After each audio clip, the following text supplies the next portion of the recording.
അന്യന്റെ ഭാര്യയെ മോഹിക്കരുത് എന്ന കൽപ്പന കേവലം ഒരു നിരോധനമല്ല, മറിച്ച് ഹൃദയത്തിന്റെ വിശുദ്ധിയെയും വ്യക്തിബന്ധങ്ങളുടെ പവിത്രതയെയും കുറിച്ചുള്ള ആഴമായ ഓർമ്മപ്പെടുത്തലാണ്.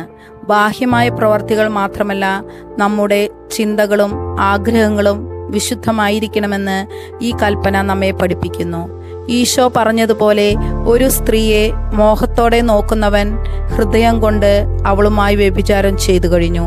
നമ്മുടെ വികാരങ്ങളെയും ആഗ്രഹങ്ങളെയും ദൈവഹിതത്തിന് അനുസൃതമായി നിയന്ത്രിക്കാൻ നാം വിളിക്കപ്പെട്ടിരിക്കുന്നു. വിവാഹമെന്ന കുദാശയിലൂടെ ഒന്നായവരുടെ ബന്ധത്തെ ആദരിക്കാൻ നാം ബാധ്യസ്ഥരാണ്. അന്യന്റെ കുടുംബജീവിതത്തിലോ വ്യക്തിബന്ധങ്ങളിലോ വിള്ളലുണ്ടാക്കുന്ന തരത്തിലുള്ള ചിന്തകളോ പ്രവർത്തികളോ ഉണ്ടാകരുതെന്ന് ഈ കൽപ്പന നിഷ്കർഷിക്കുന്നു. വിശ്വസ്തത എന്നത് പ്രവൃത്തിയിൽ മാത്രമല്ല, ചിന്തയിലും ഉണ്ടാകണം.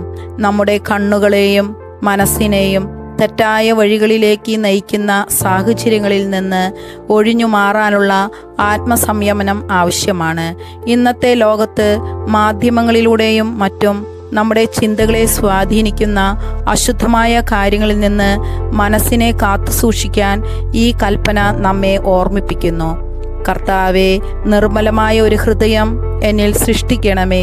എൻ്റെ ചിന്തകളും ആഗ്രഹങ്ങളും എപ്പോഴും വിശുദ്ധിയിൽ നിലനിർത്താനും മറ്റുള്ളവരുടെ വ്യക്തിത്വത്തെയും ബന്ധങ്ങളെയും ആദരിക്കാനും എനിക്ക് കൃപ നൽകണമേ.